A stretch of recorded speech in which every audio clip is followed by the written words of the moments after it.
అపోస్తలుడైన పౌలు కొరింథీలకు వ్రాసిన 2వ పత్రిక 4వ అధ్యాయము. కాబట్టి ఈ పరిచర్య పొందినందున కరుణింపబడిన వారమై అధైర్యపడము. అయితే కుయుక్తిగా నడుచుకొనకయు, దేవుని వాక్యమును వంచనగా బోధింపకయు, సత్యమును ప్రత్యక్షపరచుట వలన ప్రతి మనుష్యుని మనసాక్షి ఎదుట మమ్మును మేమే దేవుని సముఖమందు మెప్పించుకొనుచు అవమానకరమైన రహస్య కార్యములను విసర్జించి ఉన్నాము. మా సువార్త మరుగు చేయబడిన ఎడల నశించుచున్న వారి విషయములోనే మరుగు చేయబడి ఉన్నది. దేవుని స్వరూపియయున్న క్రీస్తు మహిమను కనుపర్చు సువార్త ప్రకాశము వారికి ప్రకాశింపకుండు నిమిత్తము ఈ యుగ సంబంధమైన దేవత అవిశ్వాసులైన వారి మనోనేత్రములకు గ్రుడ్డితనము కలుగజేసెను. అంధకారములో నుండి వెలుగు ప్రకాశించునుగాక అని పలికిన దేవుడే తన మహిమను గూర్చిన జ్ఞానము యేసుక్రీస్తునందు వెల్లడిపరచుటకు మా హృదయములలో ప్రకాశించెను.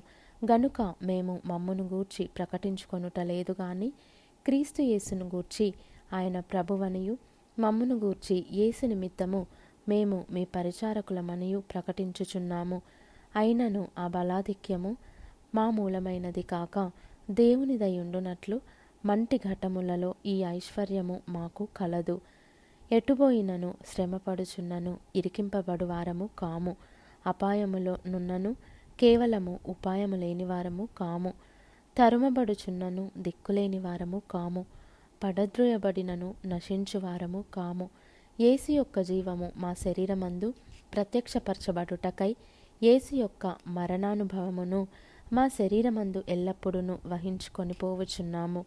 ఏలయనగా యేసు యొక్క జీవము కూడా మా మర్త్య శరీరమునందు ప్రత్యక్షపరచబడినట్లు సజీవులమైన మేము ఎల్లప్పుడూ యేసు నిమిత్తము మరణమునకు అప్పగింపబడుచున్నాము.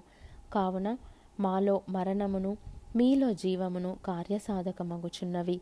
కృప ఎక్కువ మంది ద్వారా ప్రబలి దేవుని మహిమ నిమిత్తము కృతజ్ఞతాస్థుతులు విస్తరింపజేయులాగున సమస్తమైనవి మీ కొరకై ఉన్నవి కాగా విశ్వసించి తిని గనుక మాటలాడి తిని అని వ్రాయబడిన ప్రకారము అట్టి విశ్వాసముతో కూడిన ఆత్మగలవారమై ప్రభువైన యేసును లేపినవాడు యేసుతో మమ్మును కూడా లేపి మీతో కూడా తన ఎదుట నిల్వబెట్టునని ఎరిగి మేమును విశ్వసించుచున్నాము గనుక మాటలాడుచున్నాము. కావున మేము అధైర్యపడము. మా బాహ్య పురుషుడు కృషించుచున్నను, అంతర్య పురుషుడు దినదినము నూతనపరచబడుచున్నాడు. మేము దృశ్యమైన వాటిని చూడక అదృశ్యమైన వాటినే నిదానించి చూచుచున్నాము గనుక క్షణమాత్రముండు మా చులకని శ్రమ మా కొరకు అంతకంతకు ఎక్కువగా నిత్యమైన మహిమ భారమును కలుగజేయుచున్నది. ఏలయనగా దృశ్యమైనవి అనిత్యములు, అదృశ్యమైనవి నిత్యములు.